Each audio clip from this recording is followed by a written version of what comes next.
Hello बच्चों, चलिए प्रश्न को पढ़ते हैं। एंजियोस्पर्म का विकास हुआ।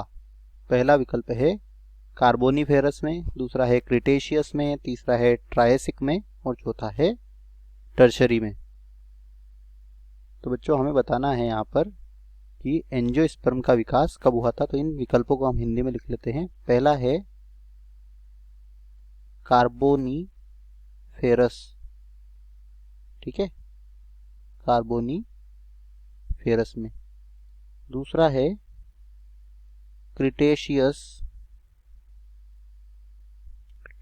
में। इसके बाद तीसरा है ट्रायसिक में और चौथा है टर्शरी में, यानी कि तृतीयक में।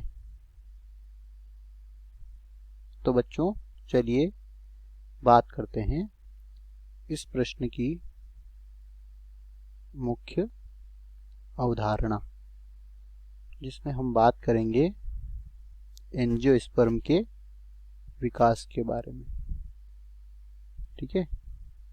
तो बच्चों जो एंजियोस्पर्म का विकास है, ठीक है, यह किस महाकल्प में हुआ था? यह हुआ था मीसोजोइक, ठीक है, मीसोजोइक महाकल्प में इनका विकास हुआ था। और मीसोजोइक महाकल्प के क्रिटेशियस कल्प में, ठीक है, मीसोजोइक महाकल्प के क्रिटेशियस महाकल्प में इसका क्रिटेशियस कल्प में, ठीक है, इसका क्या हुआ था? विकास हुआ था। और एंजियोस्पर्म जो होते हैं यह पादप जगत के सदस्य होते हैं, ठीक है। तो अगर हम बात करें यहाँ पर विकल्पों की, तो पहला है कार्बोनिफेरस में, और इस समय क्या हुआ? बीजीय पादपों की उत्पत्ति हुई। कार्बोनिफेरस जो है, इस समय जो बीज वाले पादप थे इनकी उत्पत्ति या इनका क्या हुआ था? विकास हुआ था। तो यह तो गलत हो जाएगा।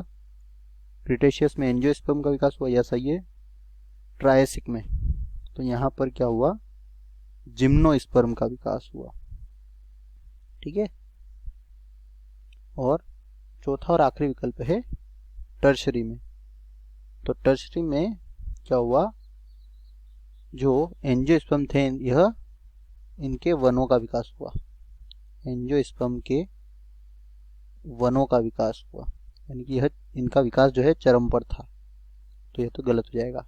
हमें विकास पूछा है, तो यहाँ पर दिए गए प्रश्न का सही उत्तर होगा विकल्प बी। आशा करते हैं आपको समझ आया होगा। धन्यवाद।